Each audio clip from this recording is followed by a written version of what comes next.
Into the experiment, I'm gonna let ZOOZEE run a full run around the house and see how much is gonna gather, how much dirt and dust from the little pooch over there, how long it would take to finish the house. And like clockwork, the robot finished. Let's see how much it picked up. And this is what it picked up. Like clockwork, every day it picks up this much from my stupid dog that I love. So this is how much it picked up. Like clockwork, every day. Picks up all this dirt and dust that the dog brings in, including hair. Yeah, this dog, yeah. Exactly, that's you. Yeah, that's you. You happy? You happy, fuzzy boy? Huh?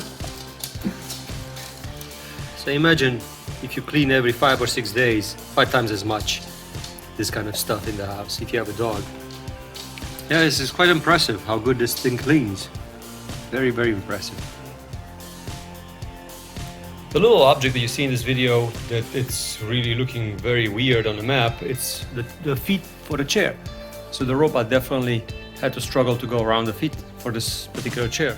Imagine cleaning with a mop, you know, even with this one, you will struggle to clean around this chair, right? So no wonder the robot, it's actually doing pretty well considering the circumstances.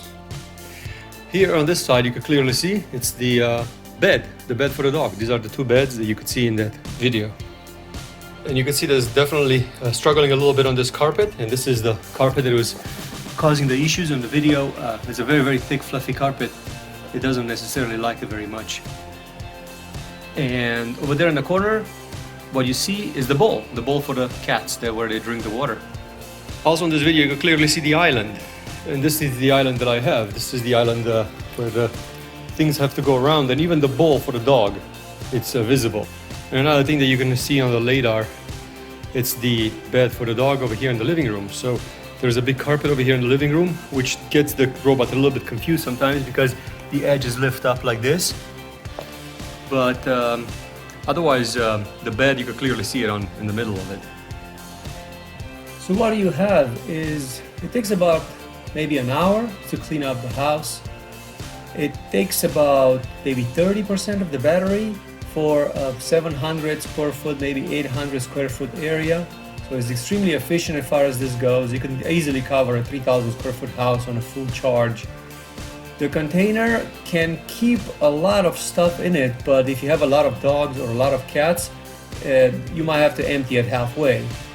It is very accurate as far as where it wants to go. It never vacuums the same area twice. It learned my house in its first run, so it knows exactly what's where. More obstacles you have, the longer it will take, because it does have to use its intelligence to go around them. As you can see in this video, I have the chairs on top of the table for testing purposes. But more stuff you have on the ground, more problems the robot will have, and it will solve them, it just will take a lot longer. Another thing is that don't leave cables on the ground. Cables, doesn't matter what kind of a cable it is, the robot will get stuck into the cable. And even when you clean by yourself, you don't want to have cables on the ground because it's hard even for yourself with a hand vacuum cleaner to clean around with a cable just laying everywhere.